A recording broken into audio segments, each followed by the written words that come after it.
Hello, welcome back to the Thursday Night Podcast. My name is Brady, joined by David, and we are back. My laptop fixed, my cold gone.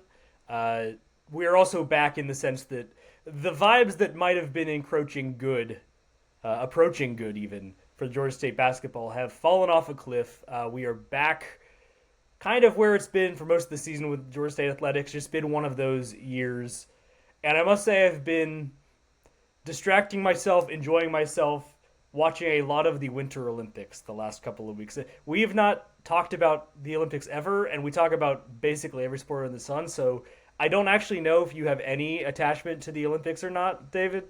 So Dave, my thing with the Winter Olympics is I don't really care for them, but if they are on, I will absolutely watch. And I will look up nothing at all beyond that. I no, didn't that's even totally know fair. that Miles Garrett was dating not just an Olympian, but One of the goats. correct, just under Michael Phelps, after the first couple Olympics, level of really good. And I feel like I heard that he was in a relationship during the season or something, but had no clue who Chloe Kim was. And then people were like, "Oh yeah, this Olympian who's dating Miles Garrett." And I was like, "Who is that? What are you talking about?" The sports are fun. Yeah, I mean, I, I think I also forgot because I was like, why is Miles Garrett there? And then I was like, oh, he's dating Chloe Kim, isn't he? And then yeah, that they were taking a picture together. It's like, oh yeah, that totally makes sense. So you're not alone there, and it's also for me the same where my mom watches the figure skating U.S. championships and the worlds. She is super into that sport, and so this is kind of her time where she loves watching all the figure skating. She'll watch it every year, follow all the storylines. I will never be a person who does all of that with any of these sports, but I think I'm a new committed to kind of locking in every year, every 2 years, every 4 years, especially with Peacock's cover. They got Gold Zone. You can just kind of bounce from event to event, get the whole flavor of it. But I'm also never going to lock in on the World Championships for these sports and follow it until this. So I get that. I will say I'm a curling convert from the 2026 Winter Olympics. I am Curling is fun, man. It's so much fun. Absolutely in the tank for curling, and I had never really given it much time until this Olympics. But it is the only sport that is going to have been on every day of the Olympics. So I think that's part of it, is that it's kind of omnipresent every day. There's bits of it there, but and the U.S. had a great story. The mixed doubles made the gold medal game, but it's a sport I had not had appreciation for, and I'm doing the cliche thing where it's people don't think about curling and don't think it's all that. Not to say I didn't think it was impressive, but I hadn't really given much thought about it at all. And now it's the skill involved is crazy. It looks less like there's skill involved in the same way that if you do not watch a lot of baseball, you would just think, okay, anybody could just swing a bat, hit a ball, whatever. Yeah. But when you really distill down, you would understand where the skill involved with curling is. To say nothing of those curling stones are 40 pounds. They're so heavy. They are so heavy. We work out, so we can move them, but it's not it's just a simple okay, let me just grab this. No, they are huge and extremely heavy. Well, I appreciate your vote of confidence in me. I'll plead the fifth on that. But come on, I know what those biceps look like. Yeah, moving on. I guess we've delayed the inevitable enough again. But obviously, if you're watching the Olympics and you've enjoyed the 4 minutes of Olympics Corner there, you're welcome. And if you're not, lock in. It's a really fun time with if it gives you all of the things that we like about sports and a nice little 2-week package, and a little bit of jingoism as well, rooting for the country, rah rah USA, and all that. Men's basketball. The trip to Virginia went about as expected, I would say. They lost 81-79 in overtime, so closer than maybe expected against JMU. They lost 78-55 against Old Dominion, and for this episode, as that leaves them 9 wins with 2 weeks to play, going to introduce a new segment. Hopefully it's not a repeat segment all that much, but literally going to start a timer on my phone.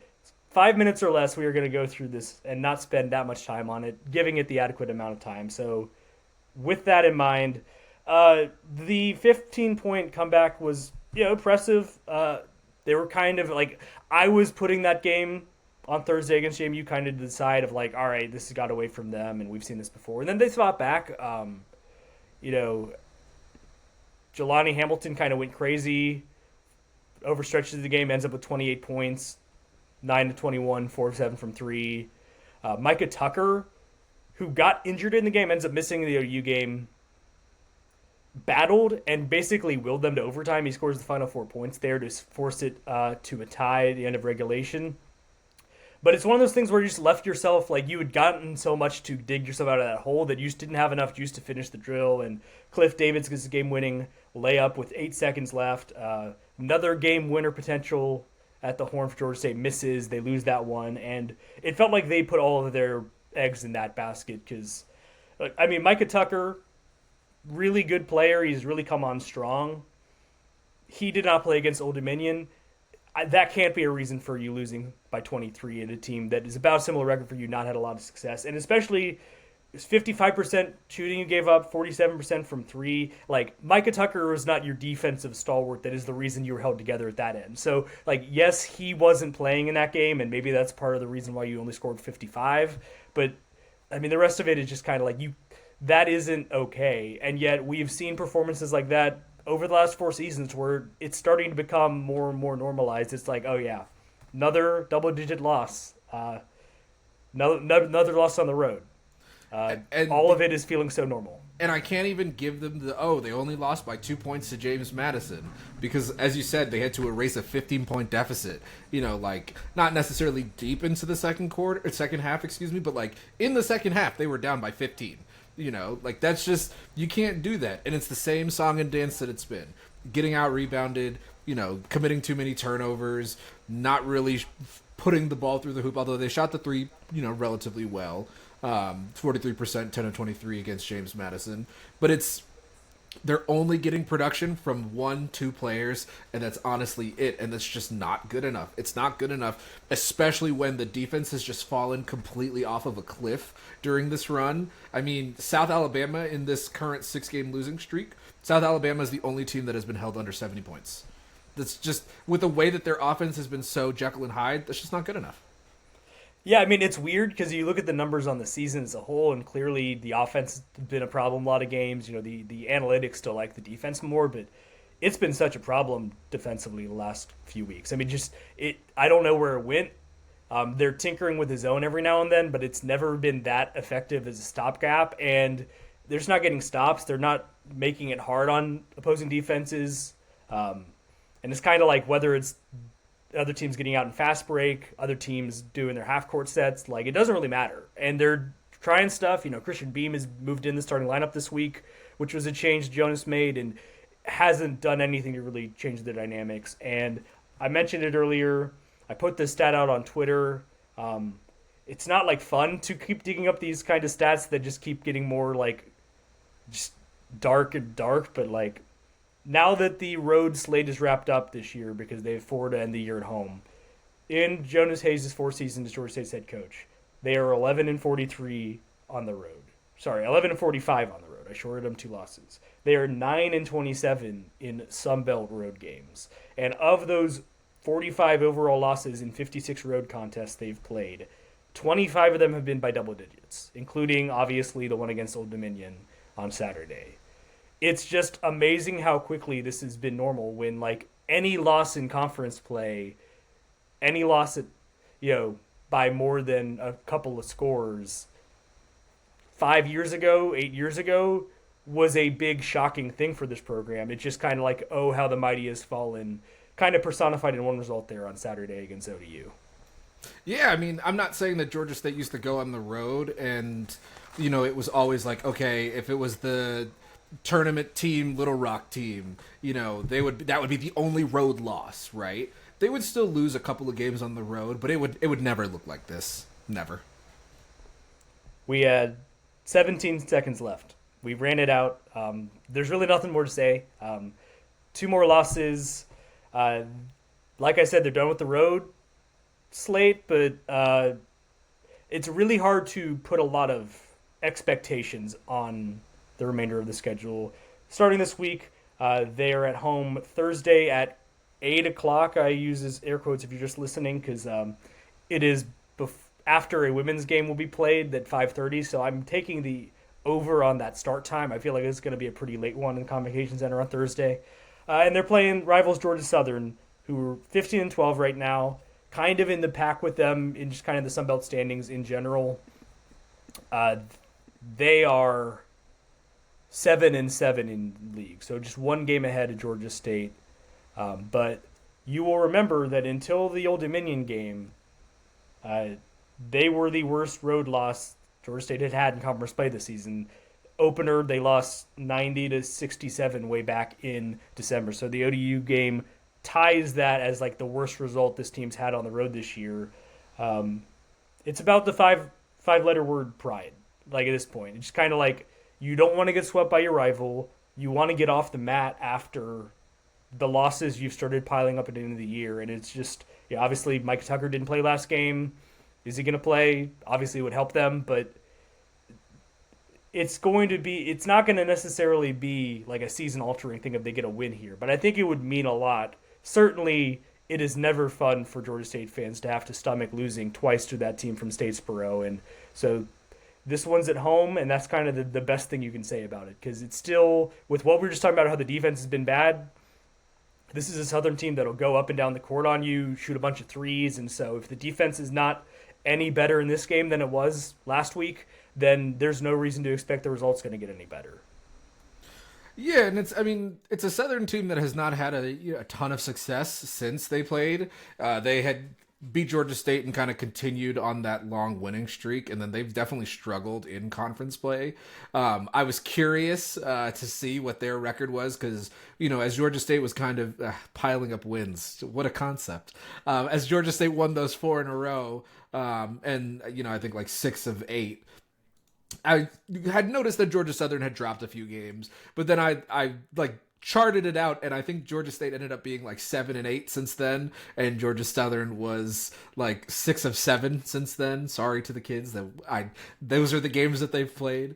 Obviously Georgia Southern's coming off that really good win against Marshall at home, where they did exactly what you just said. They ran up and down the court and scored a bunch of points, and Marshall, to their credit, put up 87. But if Georgia Southern's capable of dropping 101, there's only so much that you can do in that respect. So it's going to be a tough game for Georgia State because the defense has just not been there. So unless, Jelani Hamilton feels like going off and, you can find guys who are going to have their 3-point shot hitting in a way that they have kind of had this year, kind of not. It's hard to really see that this one goes positively for the Panthers. And then on Saturday, a repeat of last week, JMU comes to Atlanta. Obviously a 2-point game, so quote unquote, like it was a close one last week, but obviously I've said obviously like 30 times in the last 30 seconds. As we kind of went through in our 5 minutes or less recap, that game had a chance to get away from them and they fought back, but it's a team that had you on the ropes in their building last week. So it's coming to Atlanta. You hope that it's an opportunity. None of the 4 games they have left are absolute you can't win. I mean, there's basically none of those on the schedule this year because the Sun Belt's in a really down spot. And I think this is kind of a point to single out here is like there's still chances, like if they won out and none of those are on the face of it unreasonable. The 2 this week, and then they have Coastal Carolina, and then I don't have it pulled up. There's only so many teams you'd think I'd remember it, but ODU again. Yeah, this is the other ODU game in the finale. KenPom has the lowest odds they have in KenPom's projections for these games is 47% odds to beat JMU. They're all coin flips. If they go 4-0 here, they'd be 10-8 in league play. And, kind of sight unseen with the rest of the outcomes, that's probably a top half team. That's probably, depending on how it goes, how messy it gets, that could be like somehow you work your way into like the top 4 conversation. But it feels so unrealistic to consider that they're going to win 3 of them, let alone all 4 of them, let alone you're hoping for a split at this point because that would give you at least a better record than they had in Jonas's first year when they went 10-21. And so the Sun Belt's not good right now. Like, I don't know who's going to win the tournament, but I think you're hoping for a 14, probably getting a 15, maybe getting a 16 seed. And there have been years where there's been at least an alpha dog that was going to get you in the 13 seed conversation, winning a game like Georgia State did, like Little Rock did. And it just doesn't feel like this Georgia State team is at all poised to take advantage of it. I mean, we know that already because they're at this spot where we are in the second to last week of the season and they do not have double-digit wins. So I don't have to spell it out too much to kind of say that they've missed a chance to take advantage. But it's still kind of in front of them, and yet it doesn't feel like it's going to be attainable. And that in itself is going to be its own frustration because I just feel like finishing in the back half of this version of the Sun Belt is just a really bad look for anyone, let alone a program that has made the NCAA tournament more than any other Sun Belt team in the last decade. It's tough, and I'm not going to do the thing I did, I think, the first Marshall game. Even though that they have lost in their 6-game losing streak, 4 of them came on the road. Like, I do think that matters to a point, but who they have lost to and how they've looked, I don't think you can count. To your point, I don't think you can just say, oh, that's just the typical them being not great on the road, because it's been 4 years of them being not great on the road. At some point, if you're a good team, you're going to have to travel outside of Atlanta, and you're going to have to win outside of Atlanta. So it's really hard for us to sit here and say, yeah, they could go 3 of 4 here. Yeah, they could, win all 4 and, end up being in that top 4, top 5, top 6 conversation, and to that last point that you made, I would argue that that is the reason why this feels worse, as an observer personally, because if this was the Sun Belt where it's like, okay, a couple of teams are pushing, 25 wins, 30 wins or whatever, and like they're still getting, their coaches are getting poached. We knew the best version of Georgia State a couple years ago was not as good as that JMU team that won in the tournament. Like, correct. There was a clear alpha that year that it's like you wanted to be good, and that was when it kind of set in that like maybe this tenure wasn't going to work out. But at least that year you could point to like, well, this probably wasn't going to be their year in Pensacola anyway because that team is really good. Correct. And this is not the Sun Belt that we used to know.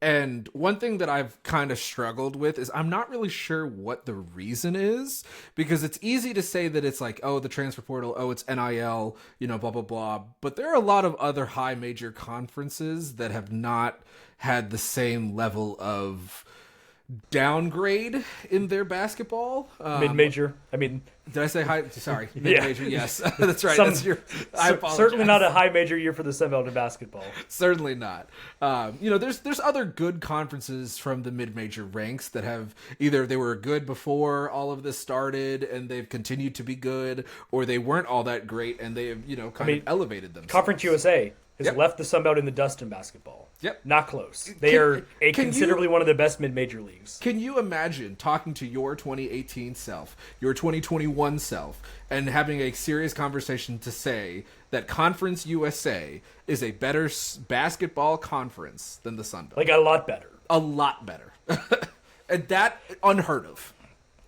It certainly, they always had some good teams at the top, but it started to be a pretty filled-out league. And obviously, Sunbelt is getting one of those teams because Louisiana Tech will be in the Sunbelt next year, and so I guess you kind of hope that you can get some osmosis there for whatever been working for Louisiana Tech and Conference USA. But yeah, it makes it harder even because it's like it's not like the bar was any lower because it still kind of like came into this year. You were like, all right, this has to be a winning season. Obviously, making the tournament would be a great way to help your job security for Jonas Hayes, but once we got into the season, it was like, oh, this is not right for the taking, but very clearly not a year that they were going to be way outmatched across the board. And that's played out, that it's pretty messy, and right now they might pull it out because they're up 6 now, 2.5 to go, but Troy's in a dogfight with 4-win ULM right now on the road. Like, that is, I think, the best team by the metrics and just kind of who I think is the best Sun Belt basketball team this year. And they're in an absolute fight for their lives here in Monroe. A team that Georgia State beat by 20 in the same arena. So it's like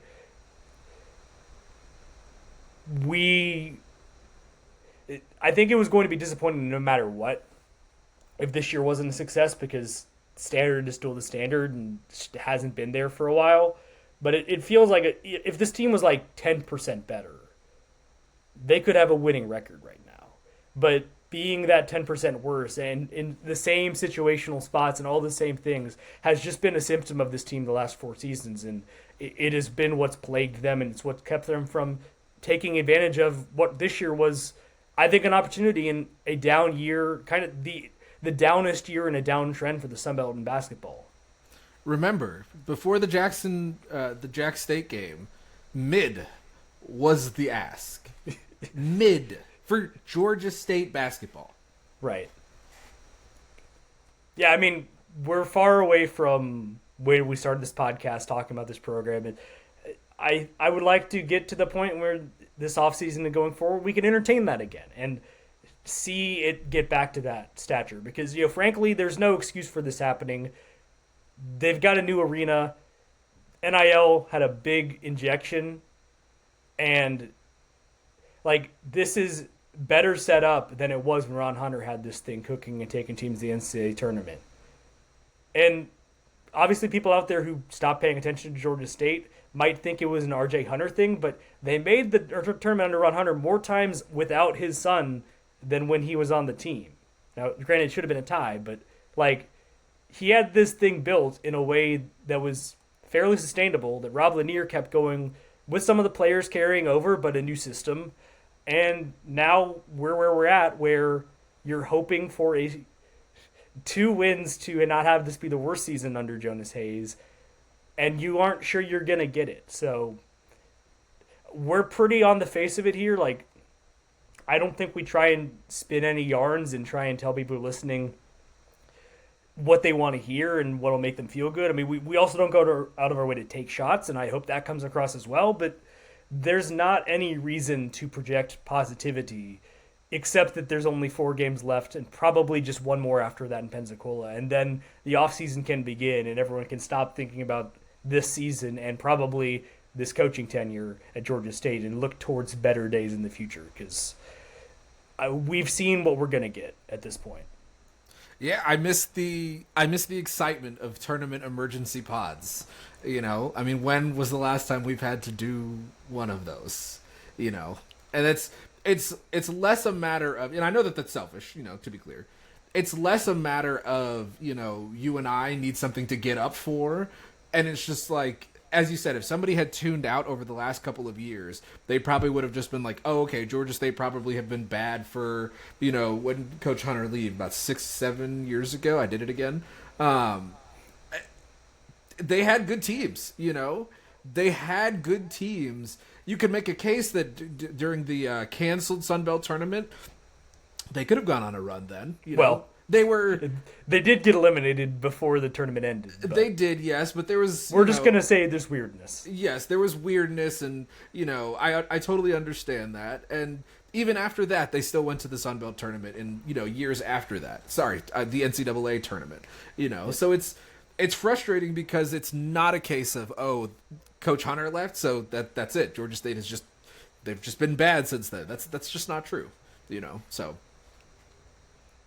And unfortunately, there's not a lot of really any more positivity on the women's basketball side. They also go on the road, lose both their games this week. They drop 71-56 at Marshall on Thursday, lose 73-67 in overtime at App State on the weekend. Again, not a player situation. They're still out there playing because they outscored App 28-14 in the fourth quarter to force it to OT. And they did both these games without Crystal Henderson, without Kaylee Addy, who did not make the trip, who've been out. Just made the task even that much harder. And they're still out there trying for Jean Hill. But just this team has not come together this year. And especially when you lose 2 your better players, including the star of your team, not going to make your prospects any better of finding your way to win on the road. And so App gets revenge, and Marshall gets the first win in this head-to-head that's going to continue in the final weeks of the season in Atlanta. Yeah, I mean, it's tough to really diagnose either of these games just because, you lose your 2 best players. I know everybody loves to do the next man up thing and or next woman up in this case. That only works to a point, you know. There's no next Crystal Henderson up. Exactly. When you're trying to replace Crystal Henderson on the fly, you're not gonna do that, So it's tough, and it's a good thing they at least got the App State game. Love the fourth quarter that they had. Love the fight that they showed. I mean, that's not something that we've seen from them. They've gotten down like recently, and things have kind of collapsed from there. So love the fight that they showed. Obviously App State, they are what they are. This point in the season, kind of trending around where Georgia State's women are.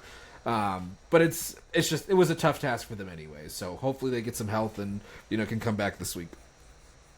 Yeah, the ODU on Thursday in the Convocation Center, as I mentioned, that's the game before the Georgia Southern men's game at 8. So going to be a long night in the Convocation Center. And then Marshall on Saturday. So you get your chance for revenge very quickly, but it's going to be tough. Marshall is a good program. They are 22-6 now.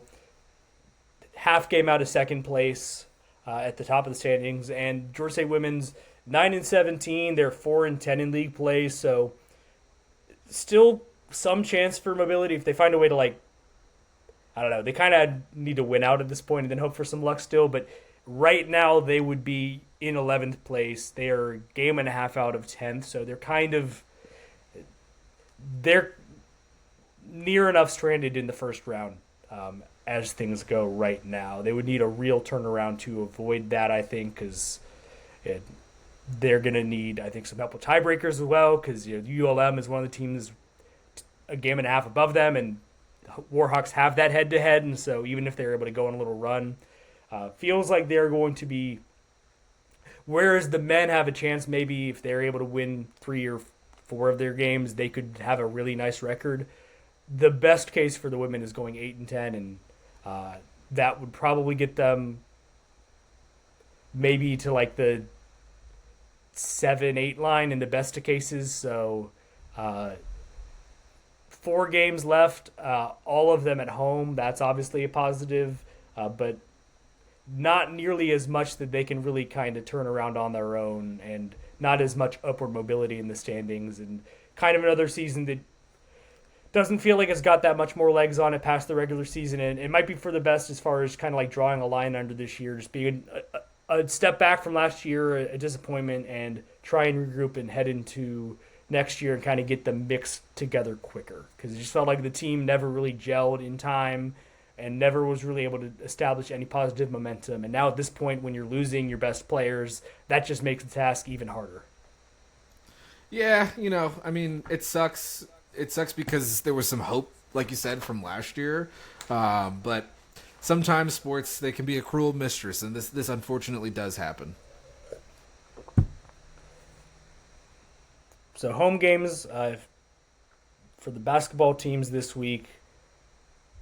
Baseball started the season. Baseball won games. They're on a 2-game losing streak as we started this podcast, so fittingly, it can't all be good this year for Troy State Athletics, but Bus Lot Boys began their season with a weekend sweep of New Orleans. They won 10-6 in the opener on Friday, then played a doubleheader on Saturday to beat the bad weather on Sunday. They won 12-4 and 5-4 on Saturday. Interesting for me, Tyson Benford was the opening day starter. Cole Roberts didn't start until the midweek game that they lost to Jacksonville State on Tuesday, which I wonder if that was a function of kind of the weird weather schedule and if he's going to be back in one of those weekend spots moving forward. We'll be certainly monitoring that because he's kind of the guy I had penciled in my head as probably the Friday starter, and that was not the case. It ended up being Benford, but it's always nice to be made to look good and your quotes look great. And Brad Stromdahl talked last week. We read the quote on the pod from the AJC article, talking about this being more of a small ball team. And on the weekend, they scored 27 runs, won 3 games, and had just 1 home run.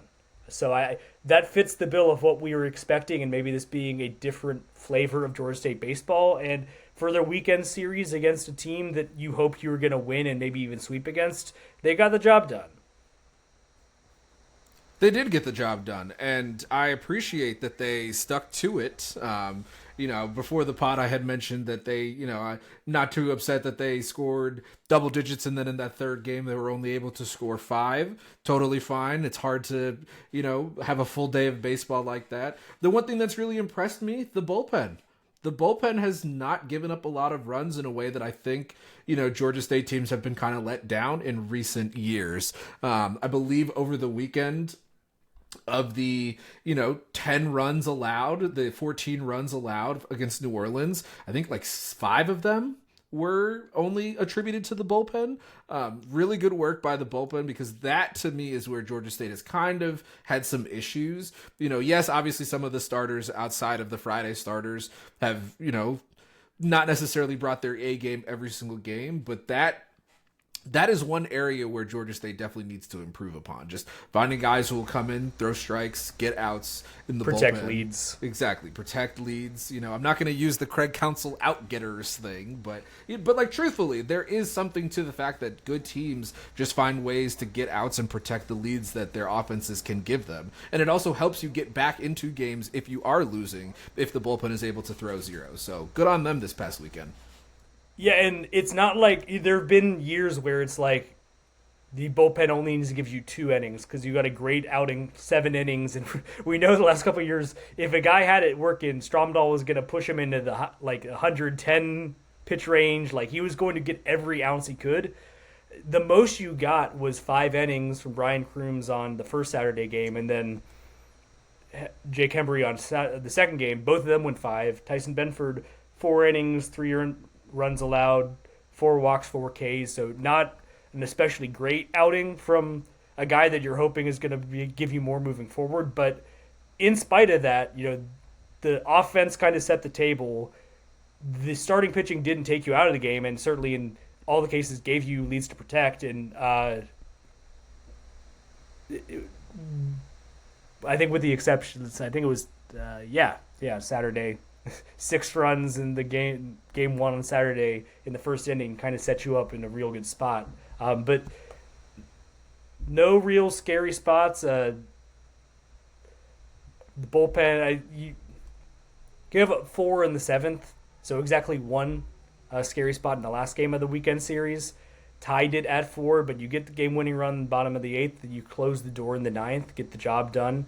Jacob Cruz clearing that game out, and 3 wins, kind of a debut of the new style. We it had been teased, but you don't know. And I certainly think that sustainability-wise, they needed to not be so home run dependent. And so exhibiting that, grading on the curve that this is not the type of team you're going to see week in, week out in league play in a good Sunbelt baseball league, it's a good start. You got John Beverly through the weekend, or through the Tuesday game against Jack State, hitting .438.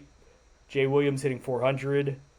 Nick Garagazzo leads the team with 5 RBIs. It's balanced, leader with the 5. But the other one that stood out with me is he had 6 walks in 19 plate appearances.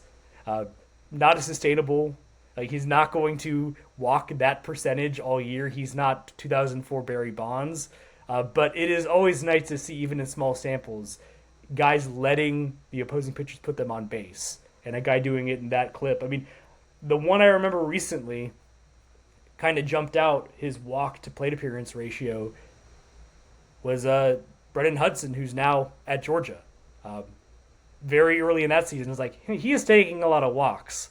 And that ended up being a positive trade because he had a good year that year, ended up going to Athens. Didn't he have like 12 in like an early season, like 3-game series? Something ridiculous like that. Yeah, it was even later in like the middle portion of non-con where it was like, this is a very high number of walks. I'd have to go back to my notes from a couple years ago to remember that number, but it's a nice leading indicator for me of the right type of hitters in the middle of your order, the guys that are willing to let college pitchers do what they do, which is be erratic sometimes and throw balls all over the place and not take the bait and get yourself out. Obviously, teased it a couple of times. They did lose both the games in the midweek this week. They lost 3-2 to Jacksonville State on Tuesday. That is when Cole Roberts made his first appearance. He was 5 innings, no runs allowed, no walks, 4 Ks, 74 pitches. So kind of an outing that you probably could see him at some point this weekend and get him more on that normal schedule if that is the plan, because he didn't throw that many pitches and was pretty effective, kind of in and out. But that was a game where got away from them. They had a two-run lead for most of the game, end up losing in the 11th inning, kind of just a drip there, run in the 6th, run in the 8th, and then the winning run for Jack State in the 11th. So you lose that one. tonight as we record this podcast, you lose 8-0 at Mercer. But midweeks are always a bit funky, and it's not too much you can take home about. Also to say, Mercer hosted Troy, considered to be one of the best teams in the Sun Belt this past weekend for their opening series, and they won 2-3. So good Mercer team. Probably no real panic button there to lose that one, although obviously losing by 8 never feels good. But the great thing about baseball is you can lose by 8 one week, one game, and then literally the next time you take the diamond, you could win by 12. And that's kind of the way that the sport is, and you can't ever get caught up in one result too much. And so they will wipe that one clean and move forward. Yeah, and I mean, that Mercer game is kind of the thesis that you were going off of, which is, didn't get on base, didn't walk a lot, struck out way more than they got on base, just period. So, yes, they, of course, didn't score a lot of runs, and, to my point, the bullpen had not been as good in the Mercer game. Obviously, Michael Caruso didn't have a great start, fine. I think it was just a bullpen game, so it was kind of like you were... I'm not saying you're punting, but it's like, you knew you needed to set up the weekend rotation for this weekend. So it's like you're going to send the bullpen guys out there, and maybe not even all the guys that got them those outs late in games in the weekend series against New Orleans did not appear in this game. And so you can kind of read into that what you want to. Exactly. And that's basically where I was going, where it's you got to score anyways to make that matter, and they didn't. So, which is okay. That happens. Mercer's a good team. This weekend, I say home series, Saturday and Sunday will be at the Striper Stadium. They've done this a couple of times throughout the year, but they're hosting Bellarmine, who's from Kentucky. I know them because the basketball program just transitioned to D1 and kind of made some noise a couple of times. I'm glad you said that because I didn't remember they were from Kentucky, but I was like, I feel like this is a team. I think they're like outside Louisville. Yeah, transitioning to some degree. And Georgia Tech on Tuesday, who just absolutely walloped Georgia Southern in Statesboro. I think it was 25-1. I think it was like 8-0 after the first inning. So the upstart Eagles did not get their upset hopes done there. And that game is at Georgia Tech. So a tidy little trip there, probably in a similar vein to the Mercer, where it's, especially depending on how many arms you have to use over the weekend against Bellarmine, might not be sending your best against what is one of the best teams in baseball right now. I want my Atlanta Braves to draft Drew Burgess from Georgia Tech. I think he is a crazy good hitter, and obviously there's some familiar faces as well. Mason Patel still there, who had been at Georgia State as a pitcher for a few seasons, is pitching for the Yellow Jackets. I believe he's one of their weekend starters, so probably won't see him in that game on Tuesday because he's probably going to be resting up for their next weekend series. But for here, another winnable home series, home in air quotes because two of them are going to be in Gwinnett, but chance to continue to get positive results early on in the season, and then you hope you don't take your lumps too much against the Jackets on Tuesday. Yeah, I mean, they look really good. I was looking through just because I was curious, and I've started to see some college baseball started. So here's an MLB mock draft type thing, and I was like, oh, there's the Yellow Jackets seem to be quite popular here in the top. So that's going to be an interesting game for sure. And we will. Good. I was going to say, I think their closest margin of victory is 6 or 8 this season, something like that. Yeah, you had the Chris Paul hits a 3 to cut it 41 moment where I think they were playing Bowling Green. Had a two-run double that made it a 27-4 game instead of a 27-2 game. So kind of speaks to, that's two opponents I think there's 2 of the 4 or 5 games they would have played, and they were up 20 runs in those 2 games. So it speaks to the task ahead of them in the midweek next week. Obviously, they're number 2 ranking, and certainly I can understand that. And there was a run rule in their second game. I think they were also trying to beat the weather against Bowling Green. So they played a run rule. They won 12-2 in their final game. So frankly, they could have had a 2.0 there of another just ugly 20-plus scoreline there. So work ahead of the Panthers for sure in that one, and obviously with Bellarmine in the weekend as well.